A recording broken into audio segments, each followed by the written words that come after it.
Kobe asked him for tips on his jump shot. Kobe scored 33 points that game against his boyhood idol. Michael scored 36 and won the game too. Please welcome Michael Jordan.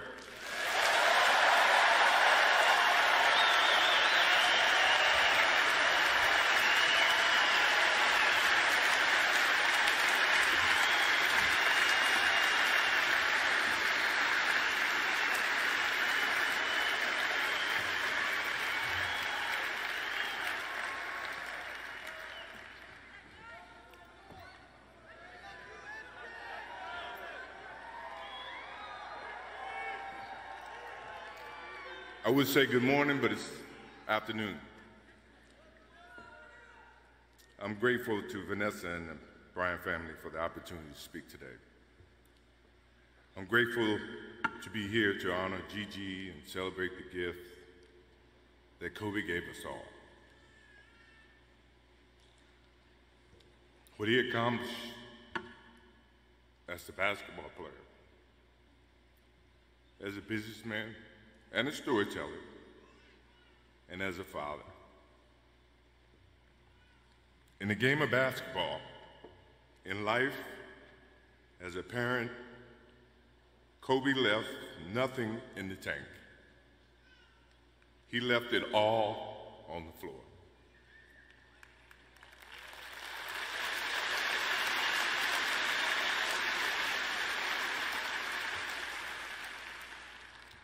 Maybe it surprised people that Kobe and I were very close friends, but we were very close friends. Kobe was my dear friend. He was like a little brother. Everyone always wanted to talk about the comparisons between he and I just wanted to talk about Kobe.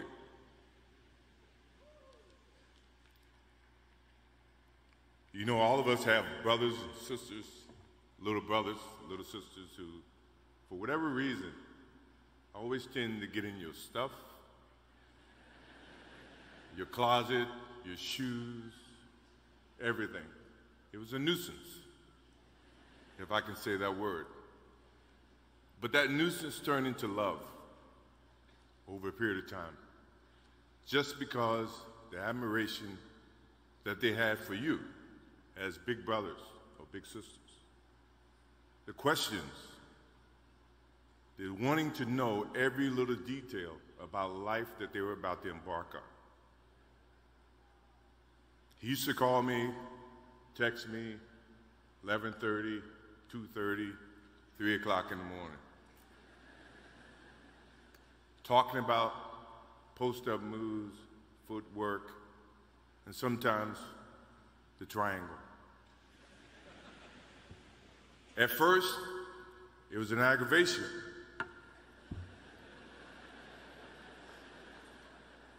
But then it turned into a certain passion.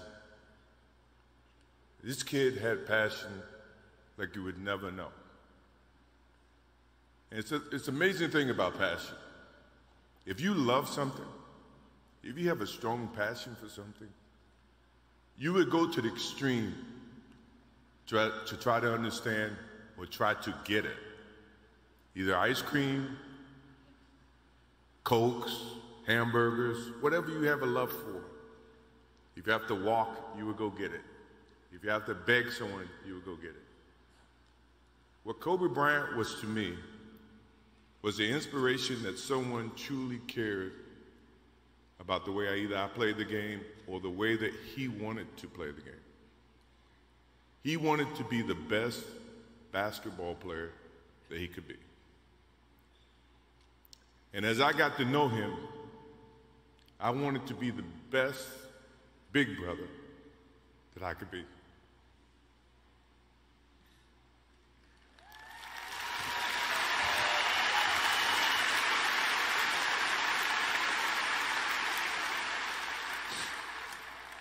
To do that, you have to put up with the aggravation, the late night calls, or the dumb questions. I took great pride as I got to know Kobe Bryant that he was just trying to be a better person, a better basketball player. We talked about business. We talked about family. We talked about everything. And he was just trying to be a better person.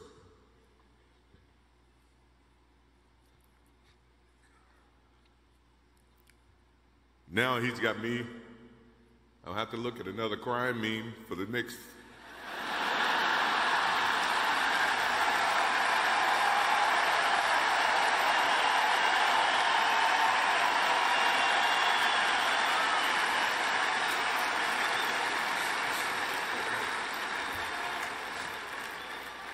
I told my wife I wasn't going to do this because I didn't want to see that for the next 3 or 4 years. That is what Kobe Bryant does to me. I'm pretty sure Vanessa and his friends all can say the same thing. He knows how to get to you in a way that affects you personally, even though if he's being a pain in the ass. But you ever have a sense of love for him in the way that he can bring out the best in you. And he did that for me. I remember maybe a couple of months ago, he sends me a text. And he's saying, I'm trying to teach my daughter some moves.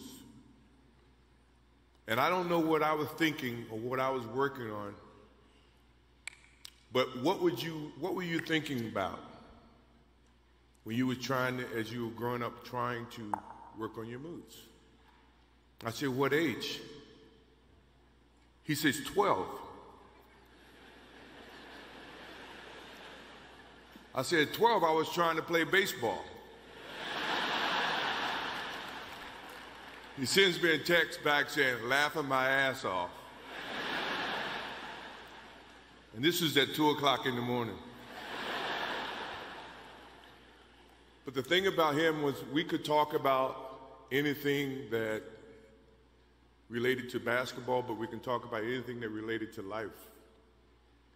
And we, as we grow up in life, rarely have friends that we can have conversations like that. Well, it's even rare when you can grow up against adversaries and have conversations like that. I went and saw Phil Jackson in 1999 or maybe 2000. I don't know when Phil was here in LA. And I walk in and Kobe's sitting there. And the first thing, I'm in a suit. First thing Kobe said, did you bring your shoes?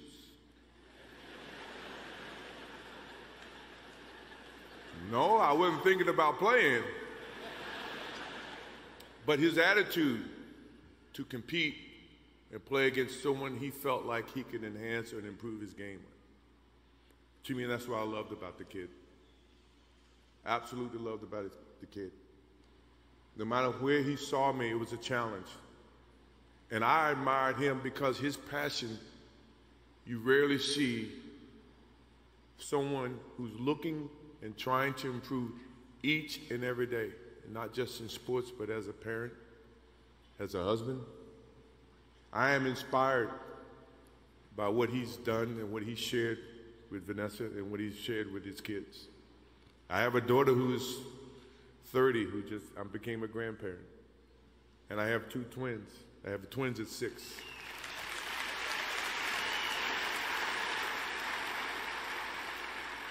I can't wait to get home to become a girl dad and to hug them and to see the love and the smiles that they bring to us as parents. He taught me that just by looking at this tonight, looking at how he responded and reacted with the people that he actually loved. These are the things that we will continue to learn from Kobe Bryant. To Vanessa, Natalia, Bianca, Capri, my wife and I will keep you close in our hearts and our prayers. We will always be here for you, always. I also want to offer our condolences and support to all the families affected by this enormous tragedy. Kobe gave every last ounce of himself to whatever he was doing. After basketball, he showed a creative side to himself that I didn't think any of us knew he had. In retirement, he seemed so happy. He found new passions, and he continued to give back as a coach in his community.